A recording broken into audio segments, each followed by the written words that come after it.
I didn't just know that today was Friday. Good morning. I was still thinking it's Thursday, and someone said, no, it's Friday. I'm like, wow, how fast have we lost time? It's a lockdown, it's a restriction of movement, depending on where you're living. Now, you see people saying happy Friday, happy Monday anymore. There's nothing happy anymore. Nothing is happy. The virus is spreading. People are dying. People are paranoid. There's nothing happy. But at least you should be happy you're alive. I'm doing this video basically for my friends, my loved ones, those I know and those that know me. Just to reaffirm and let you know, if you're still not believing that coronavirus is real, it's very, very real. Some persons are just making a joke out of it. This is not a joke. If it's a joke, why are people not written happy lockdown, happy coronavirus? But it can be a joke by your attitude. How? You're now obeying the government lockdown. You're now obeying the restriction of movement. You're now obeying the curfews. It's for your own good. It's for your own safety. Why at wartime? And a war is an emergency. What desperate time? And desperate times calls for desperate decisions. Well, things are hard. We need to survive. We need to put food on the table. Yeah, that's another topic another time. But it must be our life first to be able to think about what to eat and what to drink. Now, many of us depend on social media, but you must be aware that a lot of fake news out there. A lot of fake news. So you need to look at reliable sources, not just your WhatsApp forwarded messages. Some are true, but a lot of fake news. Sometimes you don't even appreciate the seriousness of the issue on ground if you do not say live videos, live news. You need to go to reliable sources. It's time for you to begin to listen to both local news, your local news where you are, to be really updated. You need to listen to international news. When you see videos, live news, people who've contracted the virus, you've seen people in the clinics, they're telling their experiences. Lots of doctors, in Italy over 300 doctors, in Spain over 61 doctors. We're not talking about the nurses and other health workers that have died. So far, over 1 million people have contracted the virus. How about the death rate? Check the news. If we have this number of doctors dying, how about the patients, the victims? This is not a joke.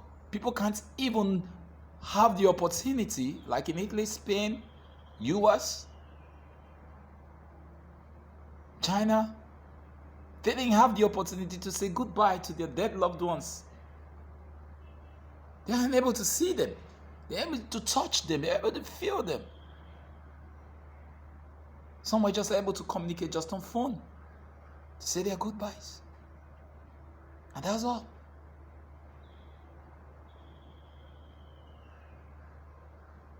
This is sad. We don't want that there.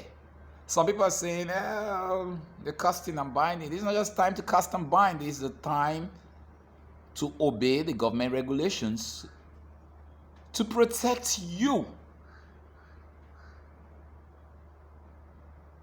If you're religious, you would know this is the time to give Caesar what belongs to Caesar. for your own good.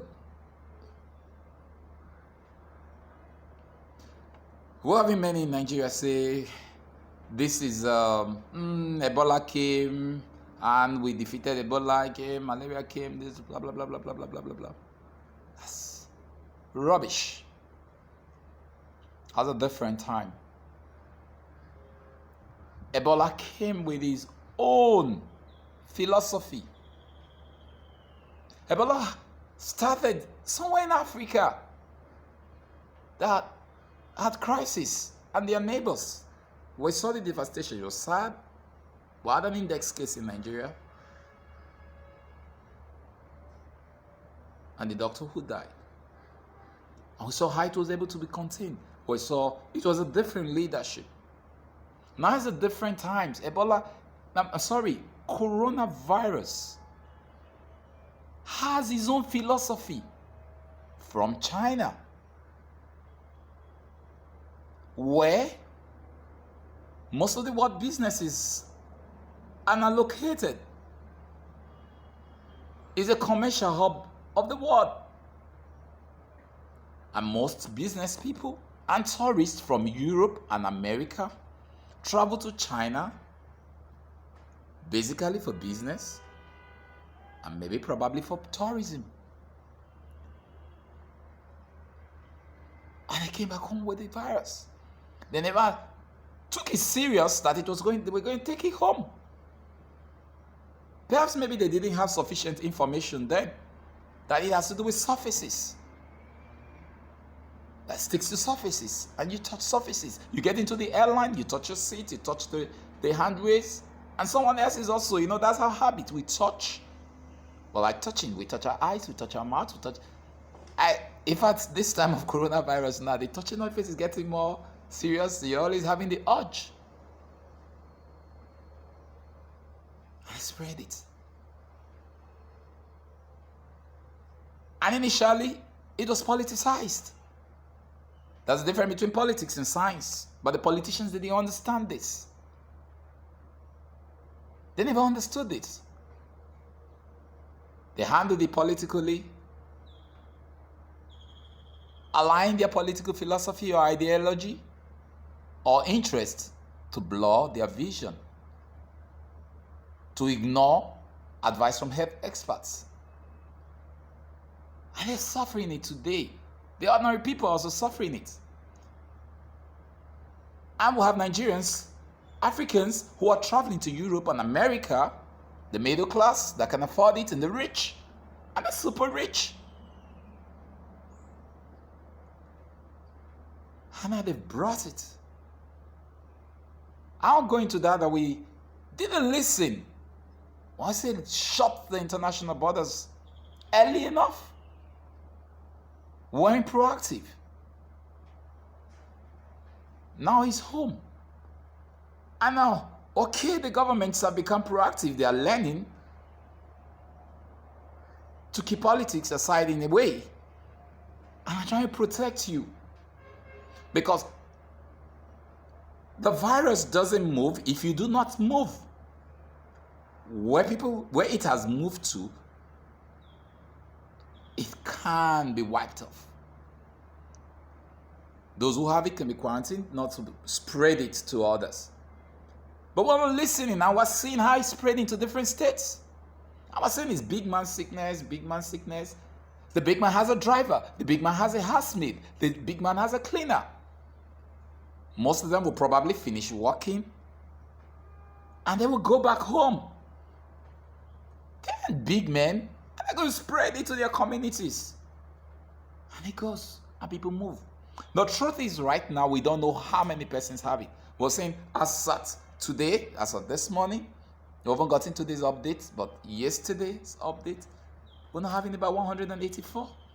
This is just a child's play. We haven't seen it yet.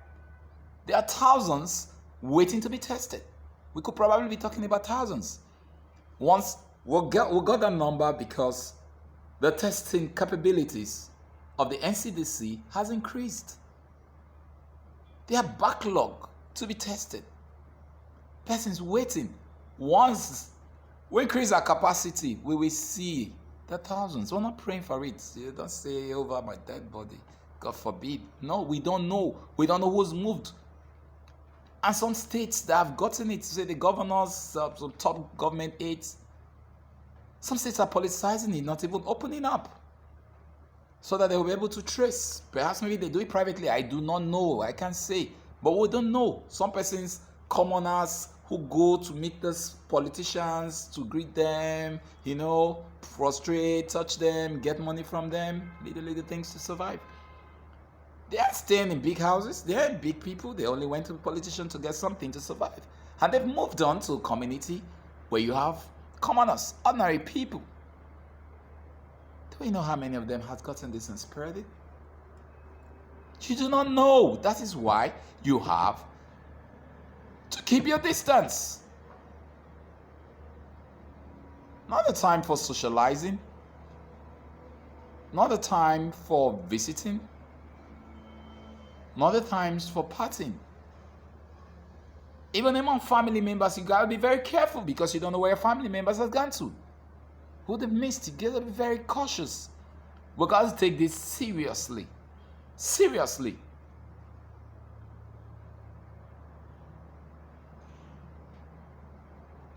Because when it happens, we can imagine. Even countries with good health systems, strong health systems, are overwhelmed. You're surprised.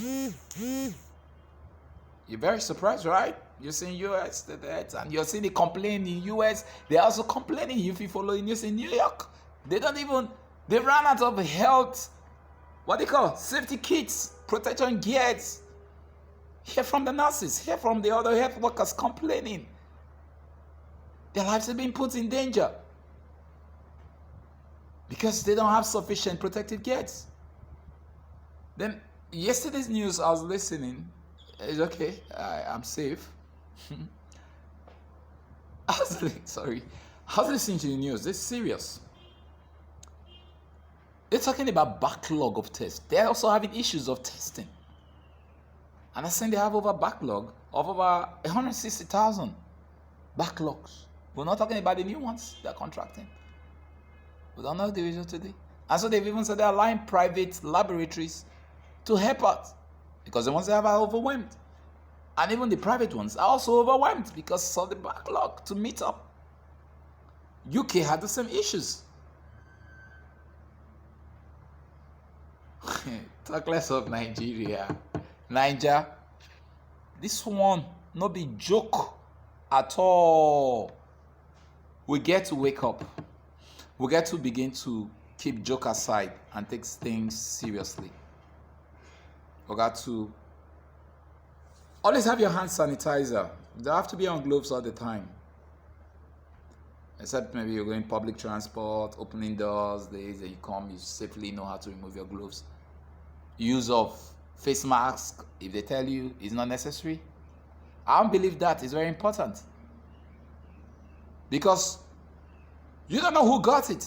What if the person just sneezes or the person is talking to you and the saliva touches you, the droplets? You don't know. So don't judge anybody. If you like to use your face mask, use it.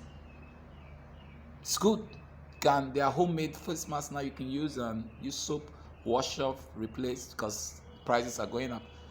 But you always have your hand sanitizer as you open the door, you touch anything, use much of it. Do that.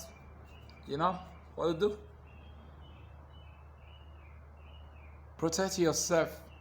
But most importantly, stay at home. You only go out when it's necessary. You have food shops around your house. I don't join public transport anymore. If I have to go a little distance, I trek. Because the drivers are not obeying. They are collecting money for tickets from them. So how do they survive? They're still collecting revenue from them. You're telling them to carry two. How do they survive? Are you giving them money for fuel? Maybe you pay the seats in all the buses or in all the roads. Fine. But you try to shop around you. I don't spend long time out. Be safe. It's not easy. We should try to interact with one another. Find out how people are doing. Keep yourself busy. Learn something new. Do something new. Keep to a routine that keeps you busy. Just do something very important. Keep yourself busy. Get in touch with friends who are away. as much as possible. I know some friends are not, they've forgotten us. They're home now. They're not talking to us. They're not reaching out to us. It's okay. After all, we too, there are persons who should be complaining that we're not reaching us. But someone out there, I love you. Even if you're not texting me. For those I'm not texting to, please forgive me. I love you. Let's be safe together. Let's be through this together. We don't want to hear stories, sad news when we come back. When this is over, we'll tell our story. And like somebody say, we'll fly the flag of victory at the end of the day. Love you.